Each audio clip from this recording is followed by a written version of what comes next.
નમસ્કાર, આપ જોઈ રહ્યા છો નેશન પ્લસ ન્યૂઝ. હું છું આપની સાથે હિરલ પંડ્યા.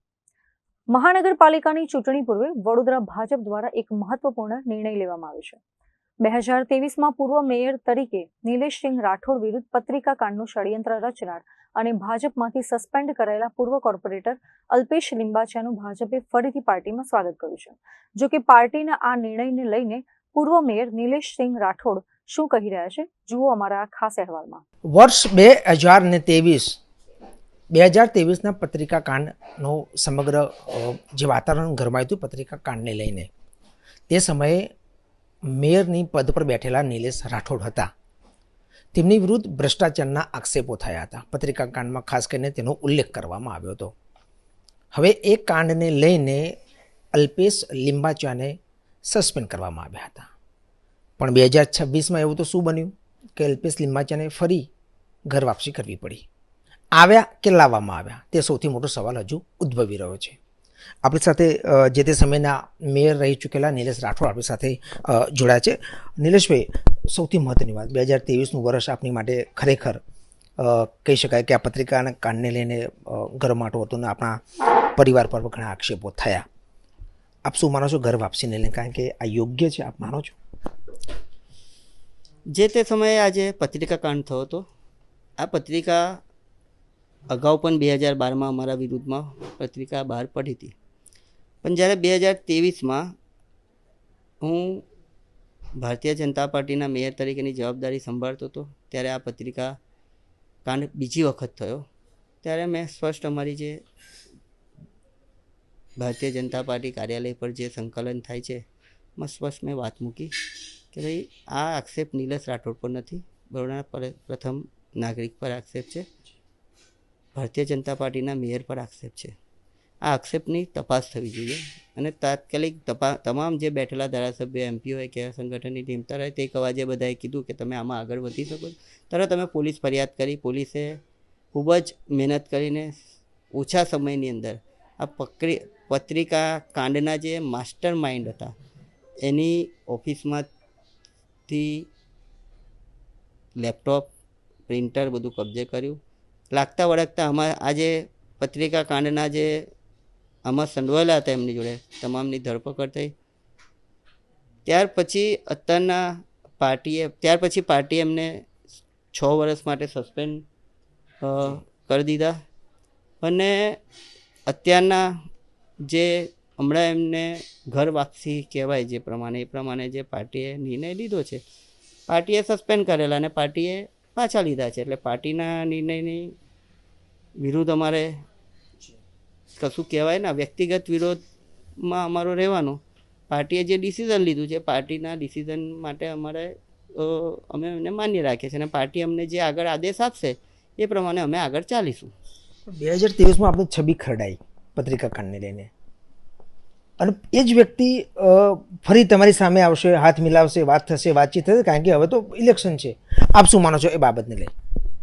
આ પત્રિકા કાંડમાં મારી છબી તો ખરડાઈ જ નહીં, ઉપરથી જે આ કાંડ કરનાર હતા એની છબી બરોડા શહેરના તમામ નાગરિકોએ જોઈ લીધી, અમારા વિસ્તારના લોકોએ જોઈ લીધી કે સાથે ફરીને પીઠ પર કઈ રીતે ખંજર મારવાનું એ શીખવાનું કોની પાસે હોય તો એ વ્યક્તિ પાસે શીખવા જવું પડે એવું લોકોમાં ચર્ચા છે.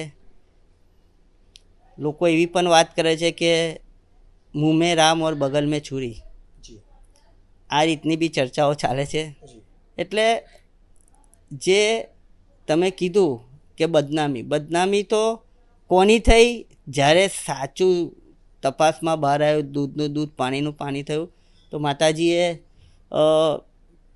જે એને આવું કૃત્ય કરેલું એની બદનામી પણ થઈ. પાર્ટી એમને સસ્પેન્ડ પણ કર્યા 6 વર્ષ માટે. શિસ્તબદ્ધ પાર્ટી છે આપણી, શિસ્તમાં રહીને જ કામ કરે છે. તો તમને લાગે છે કે આ યોગ્ય કામ થયું છે? અલ્પેશ લિંબાચિયાને પરત લેવામાં આવ્યા? શિસ્તબદ્ધ પાર્ટી અમારી છે જ. પાર્ટીનો નિર્ણય હતો સસ્પેન્ડ કરવાનો, પાર્ટીએ જ નિર્ણય કર્યો ઘર વાપસીનો. અમારી સાથે આ બાબતમાં કોઈ ચર્ચા થઈ નથી. એટલે જ્યારે અમને અમારો પક્ષ મૂકવાનો સમય આવશે ત્યારે અમે પક્ષ મૂકીશું અને અમે પૂછીશું કે ભાઈ શું એવું રીઝન હતું હમણાંના સમયે લેવાનું. અને મને જ્યારે બહારથી વાત મળી હતી ત્યારે ચોક્કસપણે મેં અમારા શહેરના અધ્યક્ષનું ધ્યાન દોરેલું કે સાહેબ આવી કંઈક મેં વાત સાંભળી છે, આપ મને સાંભળજો, મારી જે રજૂઆત છે એ ઉપર સુધી પહોંચાડજો અને પછી જે નિર્ણય કરવાનો છે એ કરજો. પણ મને નહીં સાંભળવામાં આવ્યો કે એને શું કહેવામાં આવ્યું. ડાયરેક્ટ પાર્ટીએ નિર્ણય લીધો. પાર્ટીના નિર્ણયના વિરોધમાં અમે ના હોઈએ.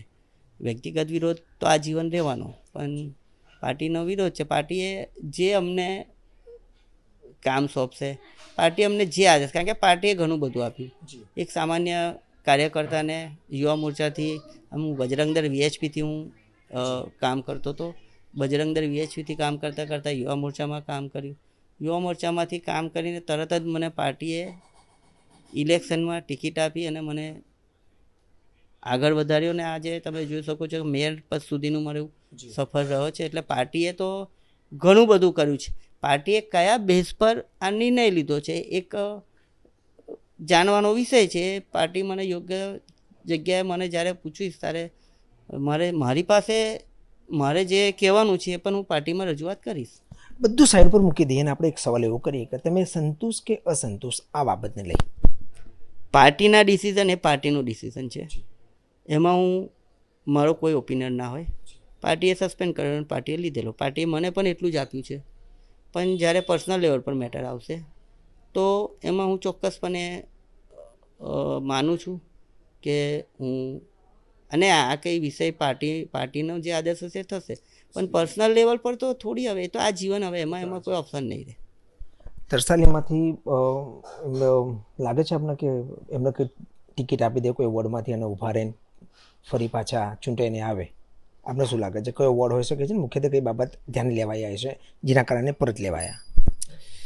પાર્ટીએ શું નક્કી કરીને લીધા છે એ પાર્ટીનો વિષય છે. જાહેર જનતા, આખરે છેલ્લા તો જે કંઈ બી છે એ જનતા છે. જાહેર જનતા બધું જાણી ચૂકી છે. જાહેર જનતાને ખબર છે કે દગો કરવાવાળી વ્યક્તિને વોટ આપવા કે નહીં આપવા એ જનતા નક્કી કરશે. એટલે એ તો પછી જનતા પર છોડી દેવું પડે. ચોક્કસથી જે તે સમયે એટલે કે 2023માં થયેલા પત્રિકા કાંડ અને ત્યારબાદ સમગ્ર વાતાવરણ ગરમાયું હતું, તેવું જ વાતાવરણ ફરી એકવાર 2026માં ગરમાયું છે. આ રાજકીય વાતાવરણ ગરમાટો કહી શકાય, કારણ કે અલ્પેશ લિંબાચિયાના વાપસ એટલે પરત આવવાથી અનેક સવાલો ઉદ્ભવ્યા તો છે જ. આપણી સાથે જે તે સમયના મેયર રહી ચૂકેલા એવા નિલેશ રાઠોડ આપણી સાથે જોડાયા હતા. ત્યારે તેમણે સ્પષ્ટપણે કીધું છે કે પાર્ટીનો નિર્ણય શિરોમાન્ય છે, પણ હા, વ્યક્તિગત જે મારી લડાઈ છે તે તો ચાલુ જ રહેવાની છે. હા, તરસાલીની જે જનતા છે તે અલ્પેશ લિંબાચિયાને ઓળખી ચૂકી છે. હવે આવનારા ઇલેક્શનમાં આવનારી જનતા જે પણ નિર્ણય લેશે તે જોવું રહ્યું. પણ હા, અત્યારે હાલ નિલેશ રાઠોડ ચોક્કસથી આ બાબતને લઈને તેઓ અસંતુષ્ટ દેખાઈ રહ્યા છે. કેમેરા પર્સન અમરીશ સાથે Chirag Patel, Nation Plus News, Vadodara. સમાચારોનો સતત અપડેટ મેળવવા માટે અમારી નેશન પ્લસ ન્યૂઝની યુટ્યુબ ચેનલને સબસ્ક્રાઇબ કરો, બેલ આઇકન દબાવો અને જોડાયેલા રહો ફેસબુક, ઇન્સ્ટાગ્રામ અને ટ્વિટર પર.